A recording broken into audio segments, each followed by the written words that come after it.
think certainly it's a possibility, and we've already seen the attempts to do that. I think that when you remember the story of the 40 beheaded babies and the way that it was proliferated on mainstream media and amongst Israeli allies, I think the reason that story went so wide, or why it was really pushed, was because the videos that were coming out actually showed magnanimous fighters coming out. There was Channel 12 in Israel where the woman says, they came into my house, they said they won't hurt me because they're Muslim, and then one of them asked me for a banana and they left after 2 hours.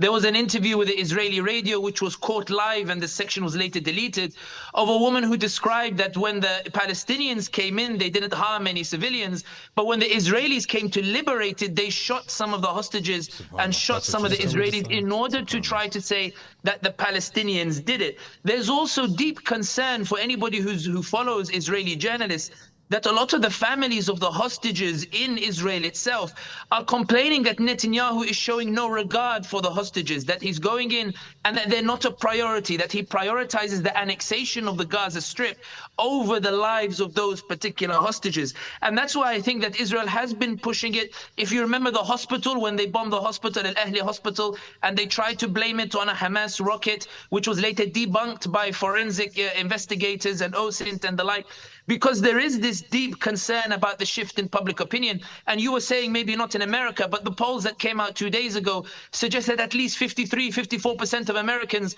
are now in favor of an immediate ceasefire in Gaza. They're no longer buying, and that's unprecedented for the US. And in the UK, we have a YouGov poll, which is one of the reliable pollsters, that says that more than 76% of Britons are in favor of an immediate ceasefire. And that's quite simply unprecedented. So I think that when you talk about the concern about Mossad staging something, they've already tried to stage something with regards to the 40 beheaded babies. They tried to stage something by saying that the woman was killed and paraded on the streets, and then Newsweek later published and said that she was actually being taken to a hospital where she was receiving treatment. They tried to say that there were rapes that occurred, but then the eyewitness accounts of Israeli settlers themselves said we never saw any of these things that the Israelis are saying. And that's why it's important to stress here, and it builds on your point, as Dr. Asim Qureshi from Cage said on Twitter when I was reading it, he said, you know, the Israelis are telling us what is happening, but the Palestinians are showing us what is happening. And it's becoming abundantly clear through social media that the vivid images of what's happening is forcing the shift in social media.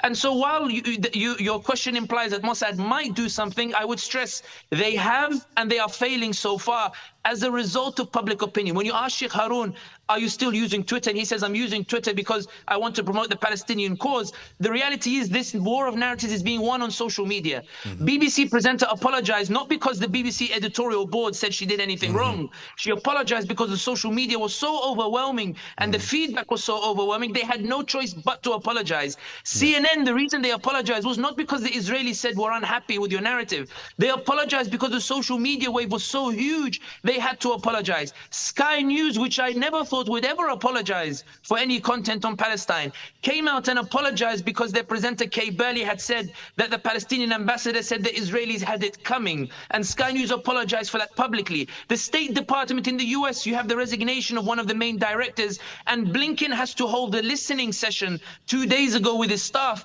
to plead with them not to resign because they're feeling the pressure from social media. So I think that it's true that Mossad might be planning something more, and I'll finish on this point, but the point is that they have tried, they have pushed, and they're failing every single time, not because of government campaigns by Muslim nations or the like, but because of the ordinary people using their social media and demanding the proof of the veracity of all information. That's what's making them crumble. And this is why what's important to note here is this is genuinely a battle where you can see the real impact of the mobilization of the Ummah and all allies of justice outside of the Ummah.